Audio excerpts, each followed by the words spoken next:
In this section, I am going to explain shoulder joint, which is the most important joint in the upper limb. So many questions has been asked from the shoulder joint, and often long question has been framed from the shoulder joint. The question framed will be, tell me about the types of, which type of joint is the shoulder joint, the articular surfaces, the ligaments, the bursas, the movements, relations, the blood supply, the nerve supply, the applied aspect of the shoulder joint. So you have to know each and every important aspect of the shoulder joint. Sometimes they frame just a short note that which of the following are the abductors of shoulder joint. Describe only one movement of shoulder joint, that is the abduction. Now, so we will cover the shoulder joint under following subheadings. We will describe the type, the articular surfaces of the shoulder joint, the ligaments of the shoulder joint, the bursas related to the shoulder joints, the relations of the shoulder joint, then completing the nerves and the vascular supply, the movements of shoulder joint, and lastly the applied aspect of the shoulder joint. So the shoulder joint is which type of joint is it? The first concern is which type of joint is it? It is a ball and socket type of joint, means it is a synovial joint. In fact, the shoulder joint is the multi-axial joint. It is the most movable joint in our body. But movability is at the cost of stability. So this is the most mobile joint in our body and also not so stable. So you must have seen so many cases has been reported about the recurrent dislocation of the shoulder joint. So there is a region, applied region why the shoulder joint have got recurrent dislocation. So type of joint is ball and socket type of joint, most mobile joint in our body but not so stable. So the mobility is at the cost of stability. Now coming to the articular surfaces of the shoulder joint.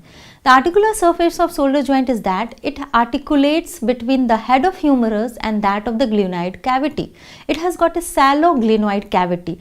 Now when you will see when we have a detailed study of upper limb, you will study the scapula bone and you will also study the humerus bone. What you will compare that the head of humerus is so much circular, means it's like a sphere, but the glenoid cavity is very shallow. So how this shallow cavity is going to accommodate such a large spherical thing? So for this they have got an efficient, means they have not so tightened of it, but it has got an efficient glenoid labrum attached to the articular margin. So because of the attachment of this glenoid labrum, the cavity of shoulder joint is slightly deepened to hold the head of the humerus. So the articular surface is formed by two structures. One is the head of humerus and the other is the articular surface of the scapula, that is the glenoid cavity, that is deepened by the attachment of glenoid labrum. So we have discussed the articular surfaces, we have discussed the type of joint. Now coming to the ligaments as seen from the exterior aspect and the ligaments which we see from the interior aspect. The important ligaments of shoulder joints are following. Fibrous capsule, the most important ligament of the shoulder joint. Along with the fibrous capsule, we have got inner lining of the fibrous capsule has got synovial membrane, and after the synovial membrane we have got the other thing, that is we have got glenoid labrum, we have got glenohumeral ligament, we have got coracohumeral ligament, we have got transverse humeral ligament, we have got coracoacromial ligament. So many ligaments are there to strengthen the joint. So it is important to have just a brief knowledge of all these ligaments. So often the question is framed like, name the ligaments of shoulder joint, and you should know just a brief knowledge about these ligaments. So the first ligament, so there is a diagram as shown here. In this diagram you can see the outer aspect of the ligaments, okay, how the ligaments are looking from the outer aspect. The fibrous capsule, as you can see in the diagram, we have got the glenohumeral ligament, the glenoid labrum, the transverse humeral ligament. Only the glenohumeral ligament is a ligament which is more visible, which can be only seen if we see the joint cavity from the inside.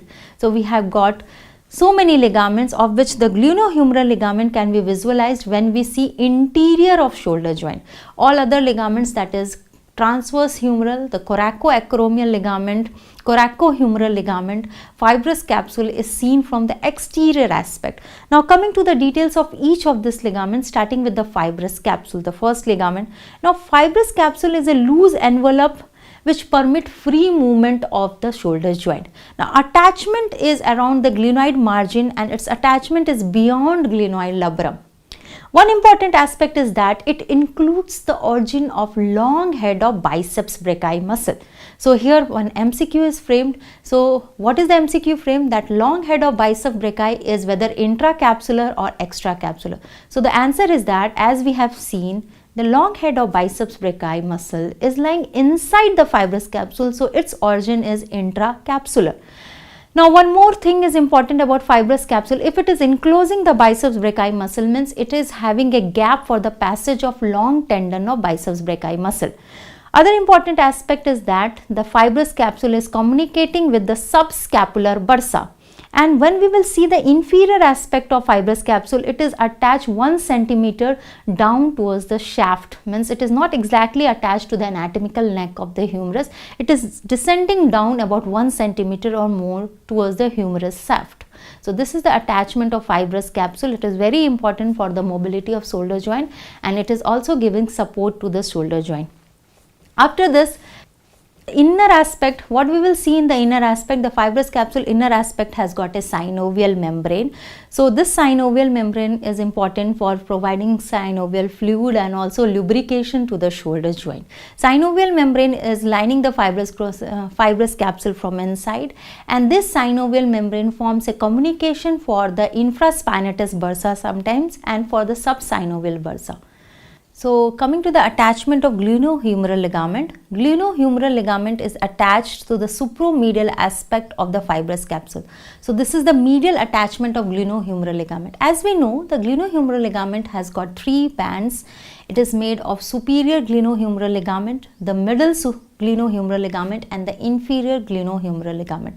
The superior and the middle glenohumeral ligament, on its lateral aspect, it is attached to that of lesser tubercle of the humerus, and the inferior glenohumeral ligament is attached on the anatomical neck of the humerus.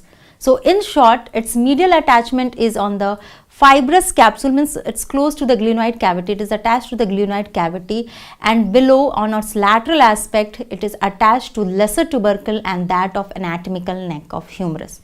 Now coming to the next ligament, that is the glenoid labrum. Glenoid labrum is fibrocartilaginous rim about 3 to 4 mm, and it surrounds the joint cap. It is around the margins, it is around the glenoid margin. The role of this fibrocartilaginous rim is to deepen the glenoid cavity. It is making the shallow glenoid cavity deep so that it can accommodate the head of humerus. Other role is that it is giving protection to the bone, and it is also assisting in lubrication. So 3 points about it: lubrication, protection, and deepening the glenoid cavity. Now coming to the next ligament, that is the transverse humeral ligament. So this transverse humeral ligament is bridging the gap of the bicipital groove. So it is actually attached in the bicipital groove margin, that is also called as intertubercular sulcus. Coracohumeral ligament is the other ligament which is attached on the coracoid process and that of the tubercle of humerus.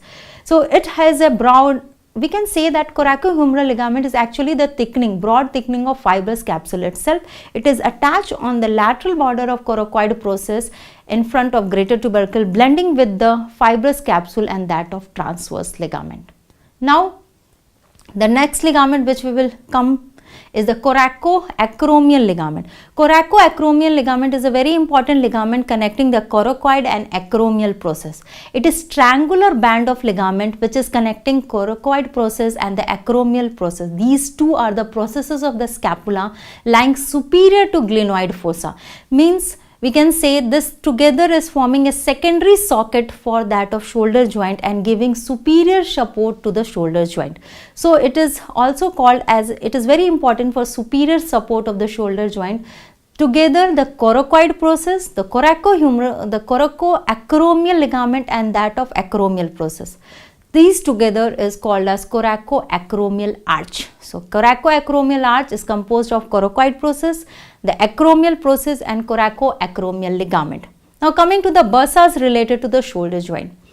There are so many bursas, means important bursa is 3 only, that is the subscapular bursa, the infraspinatus bursa and the subdeltoid bursa. The subdeltoid bursa is also called as subacromial bursa. So the subscapular bursa is just lying between the subscapularis tendon and that of the articular capsule of the shoulder joint, and this bursa is communicating with the joint cavity. The other bursa, the small bursa, that is infraspinatus bursa, is also communicating with the joint cavity, and it is inconsistent, and it is lying below the infraspinatus and between the posterolateral aspect of the humerus. The other is the subacromial or subdeltoid bursa. The subacromial or subdeltoid bursa is a large bursa lying below the deltoid muscle, and it is non-communicating with the joint cavity. So it is not communicating with the joint cavity. Though these are the three important bursas related with the shoulder joint. Often the question is framed like this: which bursa is communicating with the joint cavity? The answer will be the subscapular bursa is communicating with the joint cavity, and the infraspinatus. The subdeltoid is non-communicating with the joint cavity. So after completing the bursa, so we have done the ligaments, we have done the bursas. Now coming to the shoulder stability. What are important for making the shoulder joint stable? As I told you, the shoulder joint is not stable because it is formed between the rounded head and a shallow glenoid cavity. So there are certain factors which is making the shoulder joint strong enough and giving stability to this joint. The important factor is, first important factor is the fibrocartilaginous rim, which we have already discussed. The fibrocartilaginous rim is called as glenoid labrum. It is 3 to 4 mm and it is lying on the glenoid margin, and it is deepening the socket of the glenoid cavity. So it is very important for the stability of shoulder joint. The next important is coracoacromial ligament. As I told you, coracoacromial ligament along with coracoid and acromial process is called as coracoacromial arch. So this is another very important factor for the stability of the shoulder joint. The next important factor is rotator cuff muscle. The shoulder joint has got so many muscles attached around it, that 4 muscle which is like supraspinatus, the infraspinatus, the teres minor and the subscapularis. So we have got 4 muscle. Once again, they are supraspinatus, the infraspinatus, the subscapularis and that of teres minor muscle. So these 4 muscle holds the head of the humerus medially towards the joint capsule. So what is the role of these muscles? This is just holding the head of the humerus. So it is holding the head of humerus towards the joint cavity. So these are the important for the stability of shoulder joint, that is the rotator cuff muscle. The next important is the muscle which is connecting the humerus with the pectoral region. So these also forms a important for the stability of the shoulder joint. So we have discussed about the shoulder stability. Thereafter coming to the relations of the shoulder joint. So for having the proper idea of relations of shoulder joint, I would make a diagram for you. You can make this diagram along with me. I will discuss anterior posterior relation along with its superior and inferior relation. So we will make the diagram for it. Coming to the next aspect of the shoulder joint, that is the arterial supply of shoulder joint and the nerve supply. The important arteries in relation to shoulder joint are following, that are anterior and posterior circumflex humeral artery, the subscapular artery and the suprascapular artery. So 3 important arteries. The first is the branch of third part of axillary artery, that is anterior and posterior circumflex humeral artery. Along with it, we have got subscapular and that of suprascapular artery. Nerve supply, the nerve supply of shoulder joint are following, that is the axillary nerve, the musculocutaneous nerve and the suprascapular nerve. Musculocutaneous nerve is a nerve of lateral cord. The suprascapular nerve is a nerve of the trunk, the upper trunk of brachial plexus, and axillary nerve is a branch of posterior cord of brachial plexus. So these all are nerves, are the nerve supply for the shoulder joint. Now coming to the movements of the shoulder joint. So as I told you, mobility of the shoulder joint is very important. Shoulder joint is the most mobile joint in our body. 3 degrees of freedom regarding movement is required for the shoulder joint. So in general anatomy, you must have known about the degree of freedom of movement. So we have got movement in 3 planes. So the important movements which takes place in shoulder joint are following: flexion, extension, abduction, adduction, lateral and medial rotation. And combination of this movement is called as circumduction. Now shoulder joint is the most mobile joint in our body. Following types of movements occurs at the shoulder joint: flexion, extension, abduction, adduction, medial rotation, lateral rotation, and the combination of this movement, this is circumduction movement. Now when you will see the circumduction movement, what we are doing, flexion, then this is abduction, then again extension and adduction, and the reverse is also circumduction. So the combination of this movement together is called as circumduction movement. So we will discuss all the movements one by one. So coming to the first movement, that is adduction movement. So the adduction movements is mainly caused by the prime movers for the adduction movements are following. They are the pectoralis major muscle and latissimus dorsi muscle. So the prime muscle causing adduction movement is pectoralis major muscle and that of latissimus dorsi muscle. Along with this, it is also assisted by other muscles of the arm, that is coracobrachialis and that of short head of biceps brachii. As we know, coracobrachialis and short head of biceps brachii muscle is acting together. They are lying also together. They are connected to the coracoid process, so they act also together and causes adduction movement of the shoulder joint. Now next very important movement, the most important movement done by the shoulder joint is abduction movement. So abduction movement is the most important movement, and a total of 180 degrees of abduction is possible at the shoulder joint. So abduction means moving away from the body, and this whole of 120 degrees of abduction is possible. The most important muscle which is responsible for abduction is that of deltoid muscle. Often MCQs has been asked, also in the Viva question or Viva voice it will be asked, which fibers of the deltoid muscle causes abduction? So the answer will be middle fibers of the deltoid, which is also called as the acromial fibers. So this acromial fibers or the middle fibers of deltoid causes the abduction movement of shoulder joint. The next question arises, which is initiating the abduction movement. The muscle which is initiating the abduction movement is supraspinatus muscle, and overhead abduction is caused by it. The muscles responsible for causing overhead abduction is serratus anterior muscle along with the trapezius muscle. Just brief this muscle, what we can do, like the initiation as I told you is done by the which muscle? It is done by supraspinatus muscle. So initiation means initial 0 to 15 degrees. So till the level of 15 degrees of abduction, the major muscle acting is supraspinatus. From 15 to 90 degree, the acromial fibers of deltoid or the middle fiber of deltoid is the major abductor or prime abductor of shoulder joint. Overhead abduction, like this movement when I am combing my hair. What is this movement? This is the combing of hair, is overhead abduction. So what they do, they twist the questions. When they will take your Viva, they will tell you that one morning I wake up, they will give the example of their own and tell, and was not able to comb their hairs. So what was the nerve injured occurring and what happened? So actually what happens, overhead abduction is caused by which muscle? As we know, serratus anterior muscle. So which is the nerve supply of serratus anterior muscle? It is long thoracic nerve. So if long thoracic nerve is damaged, the action of serratus anterior muscle gone. So if serratus anterior along with trapezius muscle is paralyzed, we are not able to perform any activity which require overhead abduction. So for combing of your hairs, you require which movement? That is overhead abduction. So that is lost. So they can twist and ask you the question. Abduction is a very important movement. So there is also a diagram which I want to explain how this movement occurs. So there is a diagram showing the different movements of abduction. So on initial aspect, as you can see, the humerus is by the side of the scapula. So in the diagram 1, the arm is by the side, it is hanging by the side.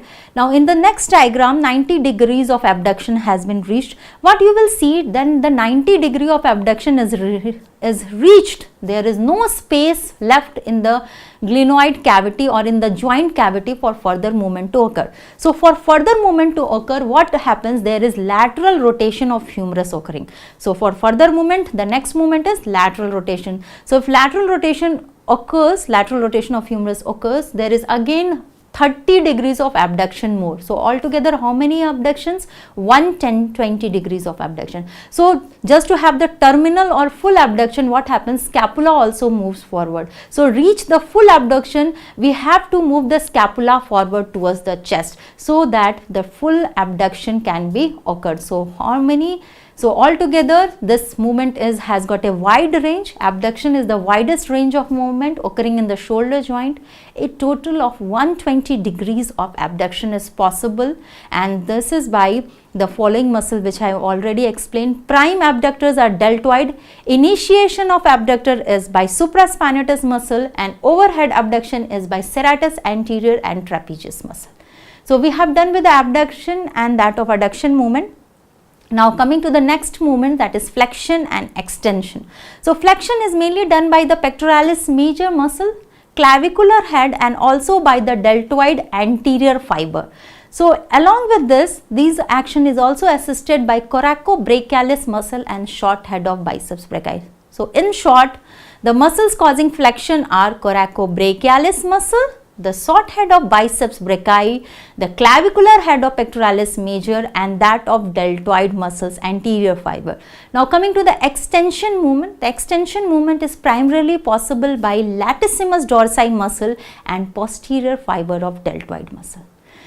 So then we are left with the medial and lateral rotation of shoulder joint. Medial and lateral rotation of shoulder joint is done by following muscles. So for lateral rotation, deltoid posterior fibers are active. Along with this, infraspinatus and teres minor muscle also cause lateral rotation of shoulder joint. For medial rotation, the pectoralis major muscle is active, deltoid anterior fiber, along with it subscapularis and that of teres major muscle.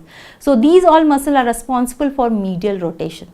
So in short, all the action I have discussed, all the muscles causing this action, often asked as a viva question and in MCQs also, and often asked in the written examination.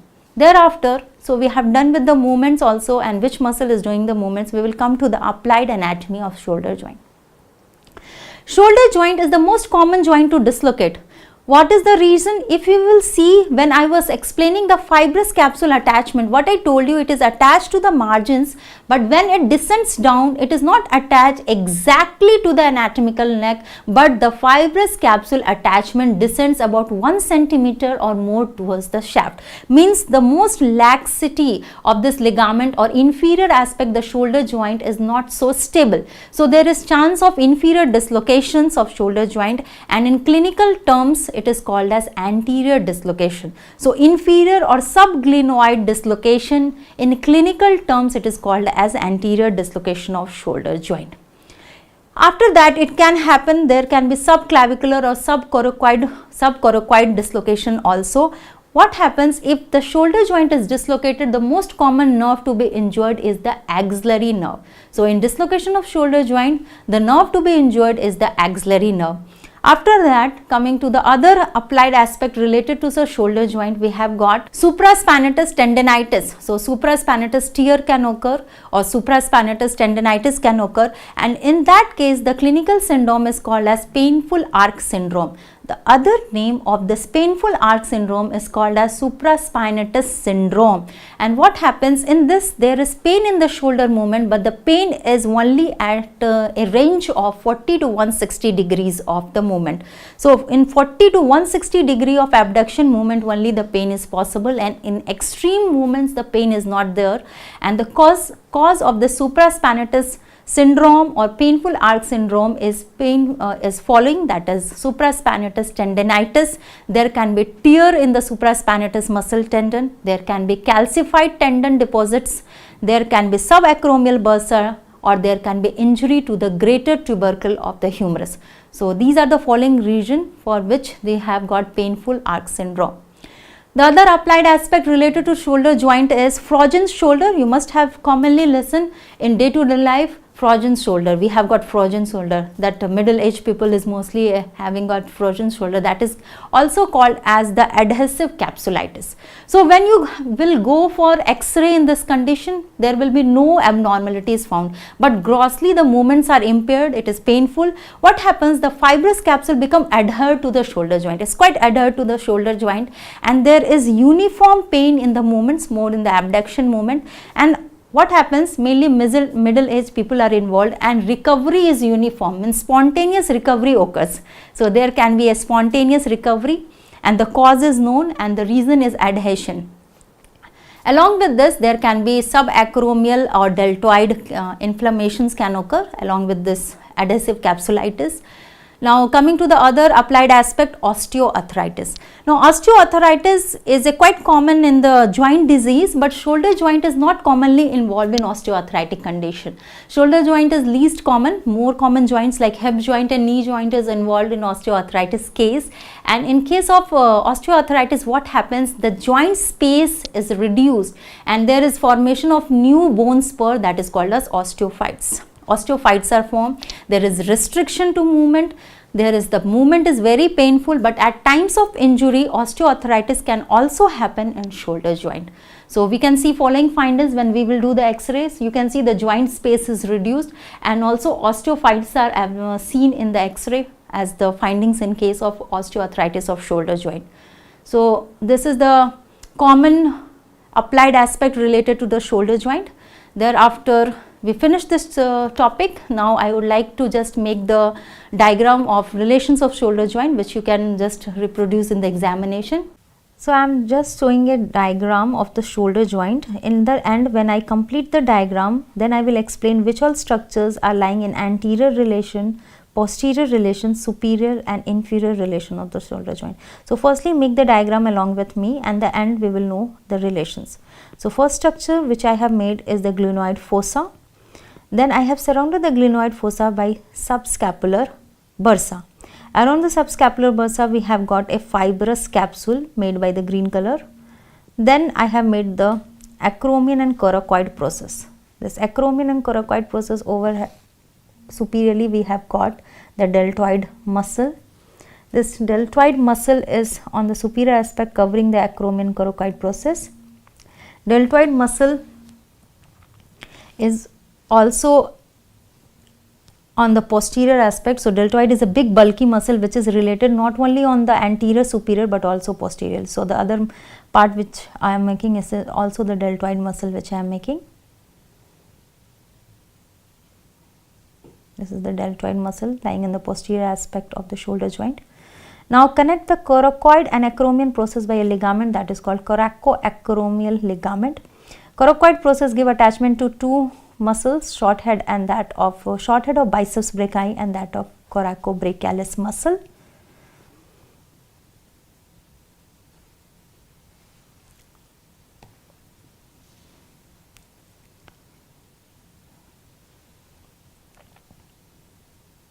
Then we have got an infraspinatus muscle lying underneath that of deltoid muscle.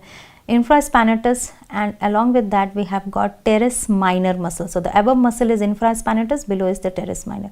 Anterior to inside the infraspinatus we have got infraspinatus bursa. And on the other muscle on the anterior aspect is the pectoralis major and the subscapularis muscle. Pectoralis major on the anterior aspect, underneath is the subscapularis muscle.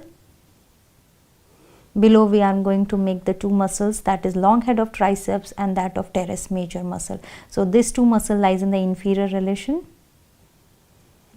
long head of triceps and that of teres major muscle.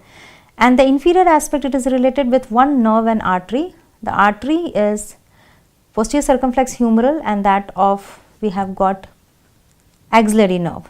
And also you can see axillary artery and axillary vein, but more closely related is the posterior circumflex humeral artery and axillary nerve. So these two structures lies in the inferior relation.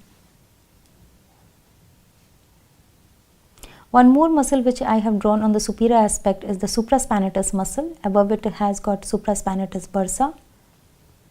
Now coming to the relations.